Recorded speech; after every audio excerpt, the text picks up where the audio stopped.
आज मैं आपको सुनाऊंगा परिवार और माँ, तीन भाई एक बहन की कहानी। एक गांव में एक सुखी परिवार रहता था। उस परिवार में तीन भाई और एक बहन थी। उनके माँ बाप उन चारों से बेहद प्यार करते थे, मगर बीच वाले बेटे से थोड़ा परेशान थे, क्योंकि बड़ा बेटा पढ़ लिख कर डॉक्टर बन गया और छोटा बेटा भी पढ़ लिख कर इंजीनियर बन गया था। मगर उनका बीच वाला बेटा बिल्कुल गंवार और आवारा ही बनकर रह गया। अब उनके दो बेटे डॉक्टर और इंजीनियर ने शादी भी कर ली थी, और कुछ महीनों के बाद ही उनकी बेटी की भी एक अच्छे घराने में शादी हो गई थी। मगर बीच वाला बेटा अभी भी कुंवारा ही था, क्योंकि वो बिल्कुल अनपढ़ था और कहीं पर मजदूरी का छोटा सा काम करता था। इसलिए उसे शादी के लिए कोई भी लड़की नहीं मिल रही थी, और उसके माँ बाप उससे बहुत परेशान हो चुके थे। अब जब भी उसकी बहन अपने मायके आती तो पहले वो अपने डॉक्टर और इंजीनियर भाइयों से मिलती थी, मगर बीच वाले भाई से वो बहुत कम मिलती थी, क्योंकि वो उसे ज़्यादा पैसे नहीं दे पाता था। लेकिन फिर भी वो अपनी बहन से बहुत प्यार करता था। अब उनके पिताजी की बीच वाले बेटे की शादी किए बिना ही मृत्यु हो गई। उनकी माँ ने सोचा कहीं अब किसी के मुंह से बंटवारे की बात ना निकले, इसलिए अपने ही गांव की एक सीधी सादी लड़की से अपने गंवार लड़के की शादी करवा दी। शादी होते ही ना जाने क्या हुआ। अब उसका अनपढ़ बेटा पूरा मन लगाकर काम करने लगा और पहले से कहीं ज़्यादा मेहनत भी करने लगा। अब तो उसे कोई भी दोस्त बुलाने आता तो वो उसे यही कहता था कि भाई, पहले तो मैं जैसे तैसे अकेला कमाकर खा लेता था, मगर अब मेरी शादी हो गई तो मुझे अपनी पत्नी के लिए भी कमाना पड़ता है, और कल को आने वाले बच्चों के लिए भी तो कुछ जोड़ना ही पड़ेगा। इसलिए दोस्त, अब मैं तेरे साथ नहीं घूम सकता। ये कहकर उसका गंवार लड़का सीधा अपने काम पर निकल जाता है। अब उसके दोनों भाई डॉक्टर और इंजीनियर आपस में ये बात करते हैं कि हम दोनों तो उस गंवार से कहीं ज़्यादा पैसे कमाते हैं, इसलिए हम सब घर और ज़मीन का बंटवारा कर लेते हैं और उस गंवार से अलग हो जाते हैं, क्योंकि अब वो हमारे बराबर कभी भी नहीं कमा सकता।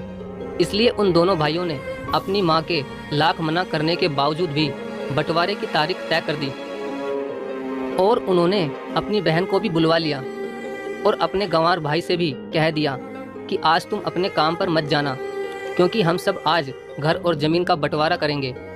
उसी वक्त उसकी बहन भी आ जाती है। तभी उसका गंवार भाई क्या है कि तुम लोग बंटवारा कर लो, मुझे जो भी देना हो दे देना, मैं शाम को आकर अंगूठा लगा दूंगा। तभी उसकी बहन कहती है, अरे बेवकूफ़, तू तो अनपढ़ ही रहेगा, ज़मीन का हिस्सा तो आमने सामने बैठकर ही होता है। तभी उसके दोनों भाई भी बीच वाले गंवार भाई को उल्टा सीधा कहते हैं। तब उसकी माँ भी उसे कहती है कि बेटा, आज तू काम पर मत जा, बंटवारा तेरे सामने ही होगा तो ही अच्छा है। उसी वक्त वकील भी आ जाता है। तभी वकील कहता है कि आपका सारा हिस्सा मिलाकर 10 बीघा ज़मीन है और आपका घर है।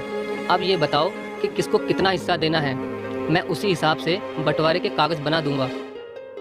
उसी वक्त उनका गंवार भाई कहता है कि वकील साहब, 5-5 बीघा मेरे दोनों भाइयों के नाम लिख दो, और ये जो हमारा मकान है ये मेरी प्यारी बहन के नाम कर दो। तभी उनके दोनों भाई और बहन पूछते हैं कि और तू हिस्से में क्या लेगा। तभी उनका गंवार भाई कहता है कि मेरे हिस्से में मेरी प्यारी माँ है ना। और तभी वो अपनी पत्नी की तरफ मुस्कुराते हुए कहता है कि क्यों मेरी प्यारी पत्नी, क्या मैंने गलत कहा क्या। उस गंवार की पत्नी अपनी सास से लिपट कर कहती है कि माँ से बड़ी वसीयत क्या होगी मेरे लिए। और उसी वक्त उसका गंवार पति भी अपनी माँ से लिपट जाता है।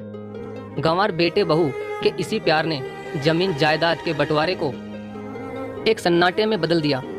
तभी बहन अपने गंवार भाई के गले लगकर रोते हुए कहती है कि माफ़ कर दो भैया, मैं आपको समझ नहीं सकी।